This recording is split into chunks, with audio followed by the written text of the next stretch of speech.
Abu Bakar salat di depan. Kemudian terdengar suara tangisan, dan yang menangis bukan satu dua yang menangis. Kemudian setelah selesai salat di barisan, Abu Bakar menengok melihat siapa menangis. Ternyata yang menangis itu adalah sebahagian kebanyakan para sahabat yang mereka berasal dari Ansar. Maka Abu Bakar Siddiq radhiyallahu ta'ala anhu setelah melaksanakan ibadah salat datang kepada para sahabat ini. Kemudian Abu Bakar bertanya, apa yang membuat kalian menangis di guru? Kenapa kalian menangis wahai sahabat-sahabat Ansar? Kenapa kalian duduk di masjid sambil menangis? Dan itu terjadi pada hari Ahad, esoknya Nabi wafat. Kemudian apa yang terjadi kepada Islam? Maka orang-orang Ansar mengatakan, wahai Abu Bakar Siddiq, kami duduk di sini, kami menangis karena kami ingat akan sejarah perjuangan Nabi Sallallahu Alaihi Wasallam. Kami masih ingat bagaimana dulu pertama kali Nabi Sallallahu Alaihi Wasallam masuk ke kota Madinah. Kami ingat bagaimana Nabi Sallallahu Alaihi Wasallam membuat Madinah bercahaya. Kami ingat bagaimana kami yang dulu bermusuhan, bermantan bersama bersaudara karena baginda Rasulullah Sallallahu Alaihi Wasallam yang mempersatukan. Kami ingat bagaimana Nabi berada di Masjid Nabawi memberikan tazkirah. Kami ingat semuanya. Sekarang Nabi Sallallahu Alaihi Wasallam terbalik. Sudah 3 hari Nabi Sallallahu Alaihi Wasallam keluar. Kita tak lagi mendengarkan suara Nabi Sallallahu Alaihi Wasallam. Nabi tak lagi jadi imam. Nabi tak lagi bagi tazkirah mau'izah. Kami ingat itu semua.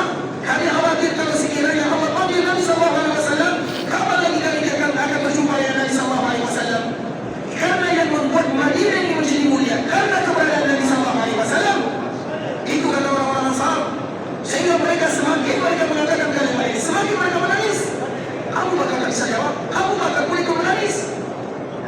Kemudian setelah itu Abu Bakar masuk ke rumah Nabi Sallallahu Alaihi Wasallam yang sedang terbaring, tak bisa melakukan apa-apa, penyakit yang berat, demam yang panas, sakit leher yang begitu kuat, sakit kepala semuanya. Maka Nabi Sallallahu Alaihi Wasallam terbaring terbujur di rumah ibunda Aisyah radhiyallahu ta'ala anha.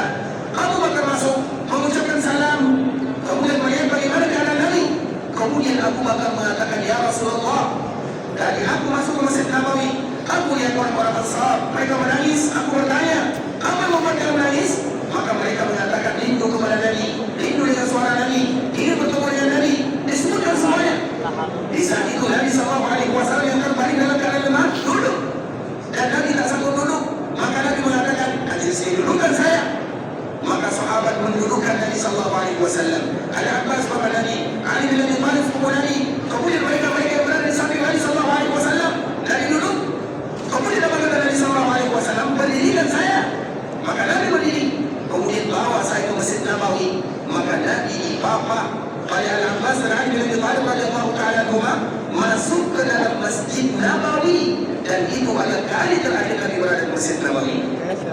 Ketika Nabi masuk ke Masjid Nabawi, semua para sahabat tentu berkumpul datang ke Masjid Nabawi. Kira-kira apa yang akan disampaikan oleh Nabi Sallallahu Alaihi Wasallam? Nabi tak kuat berdiri. Nabi dipegang oleh sahabatnya. Maka dikala Nabi berada di Masjid Nabawi, para sahabat berkumpul. Nabi berjalan dalam keadaan dipapa. Kemudian Nabi naik ke atas mimbarnya, dipegang oleh sahabat tersebut. Kemudian di saat itu Nabi menyampaikan wasiat terakhirnya. Sehingga di antara wasiat terakhir bagi Rasulullah Sallallahu Alaihi Wasallam ada di hari Ahad ini, kata hari Isnin adalah hari wafatnya bagi Rasulullah Sallallahu Alaihi Wasallam. Nabi memuji Allah Azza wa Jalla, bersyukur kepada Allah terhadap kehidupan yang diberikan. Kemudian Nabi Sallallahu Alaihi Wasallam mengatakan kepada kaum muslimin, wahai kaum muslimin, kazuran nas, manusia sudah banyak yang berada di kota Madinah. Tak sama dengan dulu kada, dulu sedikit yang ada di kota Madinah.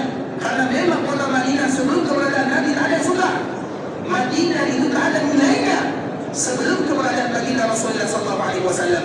Madinah daerah wabak penyakit, tak ada yang mau tinggal di dalamnya. Madinah daerah yang selalu terjadi peperangan, tak ada yang mau tinggal di dalamnya. Tapi keberadaan Nabi merubah segala-galanya. Kemudian jika Nabi 10 tahun berada di Madinah, banyak orang yang ingin tinggal di kota Madinah. Alasan mereka ingin menjadi tetangga bagi Rasulullah Sallallahu Alaihi Wasallam. Dan siapapun yang diberikan kemudahan oleh Allah berada di kota Madinah, ingat mereka sedang menjadi tetangga Nabi Sallallahu Alaihi Wasallam. Muliakan Nabi, muliakan kampung halaman Nabi Sallallahu Alaihi Wasallam. Jangan kotori dengan dosa dan maksiat serta permainan-permainan yang akan melalaikan kita dari ibadah kepada Allah SWT. Karena kita sedang menjadi tetangga Nabi Sallallahu Alaihi Wasallam walau 3 hari. kita tidak menjadi tetangga Nabi sallallahu alaihi wasallam.